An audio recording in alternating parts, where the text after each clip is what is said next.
Welcome to Scottish Outdoor Life. Back down at the river today, again just for a few hours. I've got work this afternoon and tonight, so going to start in a bit called the Gelly Burn and then go down into the Bleachings and then into the Gurnall. The river came up, it came up a couple of feet, but that's it dropping back now, so it will be a wee bit tight in the Gurnall again, but we'll go down and have a look. I should be able to get through it. And yeah, we'll see if there's one out there. There's one or two coming off the river now, not too many to be honest. 50 degrees I think the water's changed to, that's it risen up, so I've got my floating line on, and just a size 8 fly moan tying that I'll probably get most of my fish on, so we'll go and give it a go. It's a bit bright, there's a wee bit cloud about, bit of an upstream wind, maybe should have left my shooting head on, but we'll go and see what happens.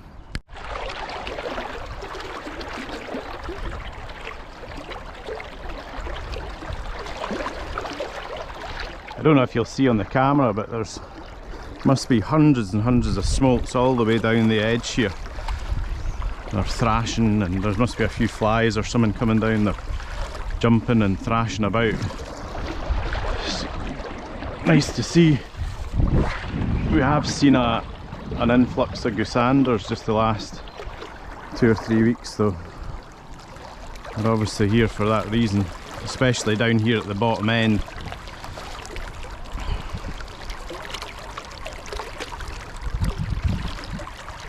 I'll not get close enough to them to get them on the camera, I wouldn't have thought. Might give it a try later.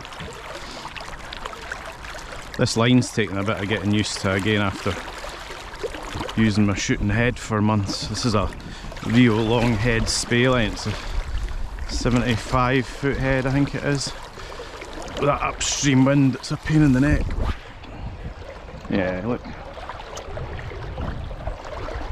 It's just so thick and fat, it just catches it.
Going to try and see if I can film some of these. Not too sure if I'll get close enough, but it'll be interesting to see if I can. There's loads and loads of them crossing this bit. So a decent hatch of flies coming off, and they're in daft for them.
So this is supposed to be waterproof, but there's a fair bit of condensation in it now, so I'd maybe better stop. But there's loads and loads of them. We've got one good look at one, it was definitely a smolt.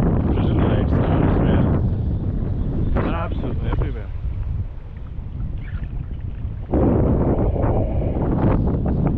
All the way up this bank, as far as you can see, the horizon. I'll tell you, that water's still really cold. All the way up and down here. There must be hundreds, if not thousands of them. We are at the very bottom of the river here, so it's only to be expected, but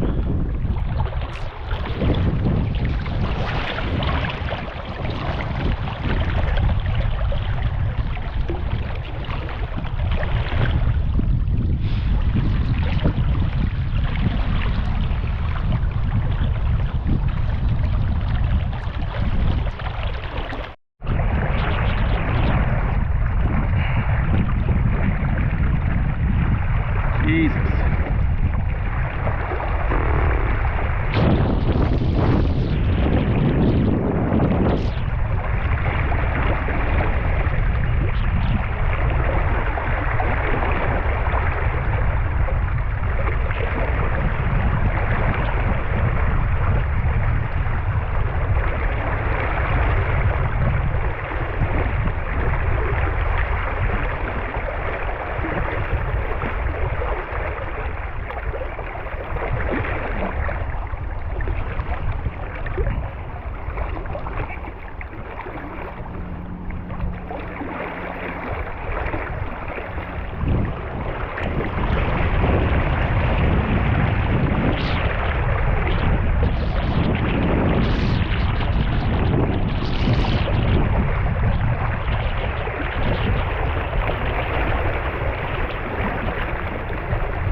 This wind's just an absolute nightmare.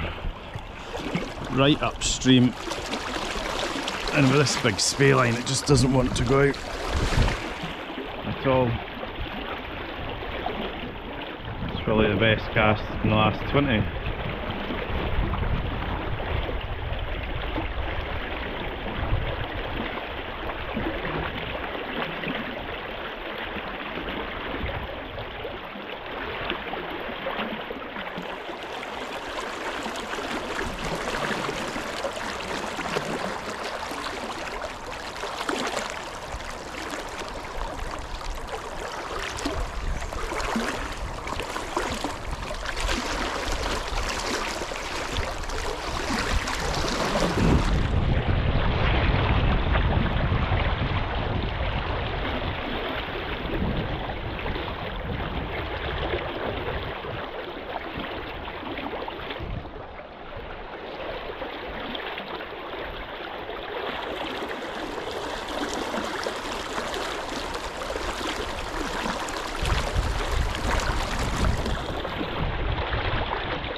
It's amazing, it just dies down a wee bit and this line comes into its own, but God, if there's any wind there at all, it's just an absolute nightmare. It's just so long and fat that it just catches it.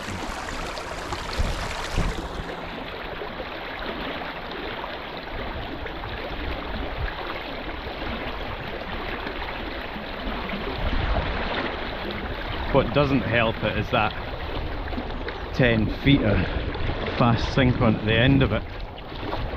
Any really long-headed spey lines don't like much of a tip on them, because they're sort of perfectly balanced. 5 foot's fine, but anything above 5 foot, I find this line just goes to pot.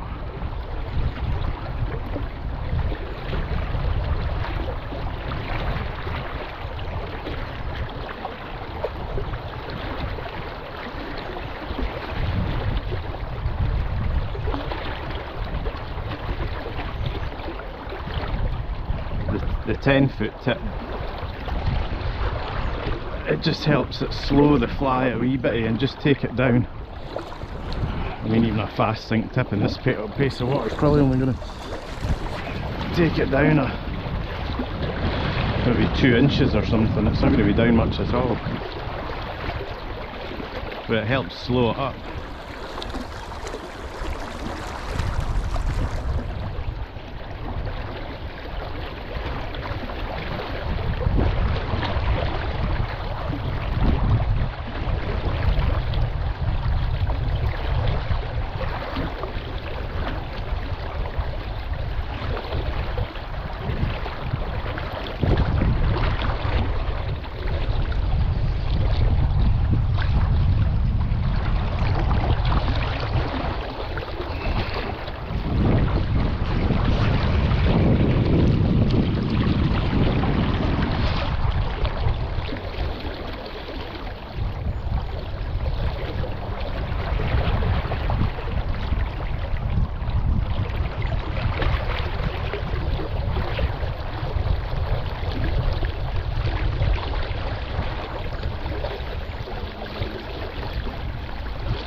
Well, nothing doing down through there. That was torture. The wind seems to have calmed down a fraction now, but God, see, when I was at the main bit of the pool where you'd expect to fish, that was just a nightmare. This line wasn't going out worth a damn. But never mind. Not too sure whether I'll go down and do the gurnal. Nah, I don't think I'll bother. I'll go up and have a look at the hat and see if I might go and give that a quick shot, just the very top of it. I might be out the wind there a wee bit, so go and give that a go.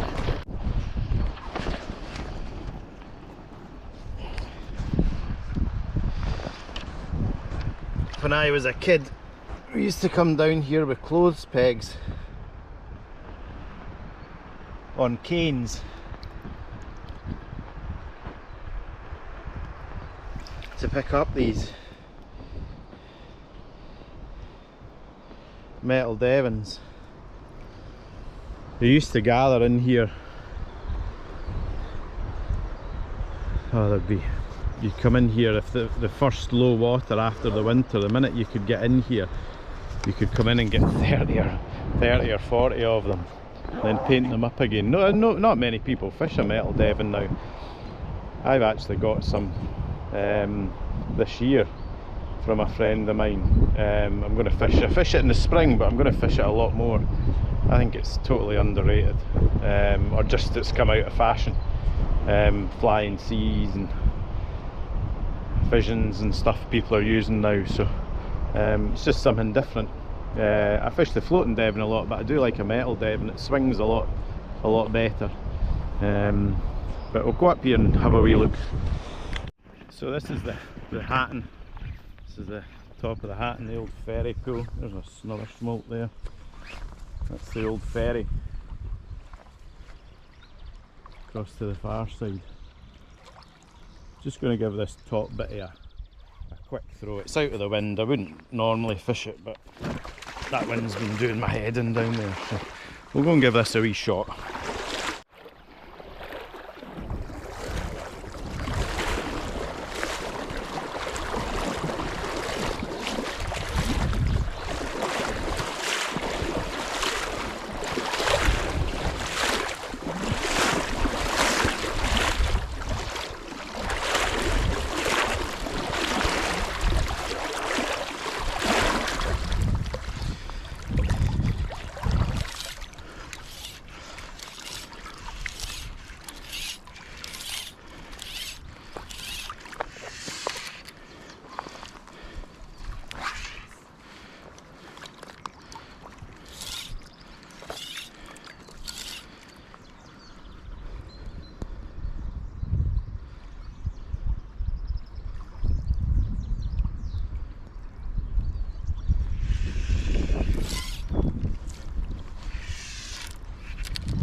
It's a great bit in here for grills later on in the year. Great cast from the far side. Funny, not brilliant from this side with the fly.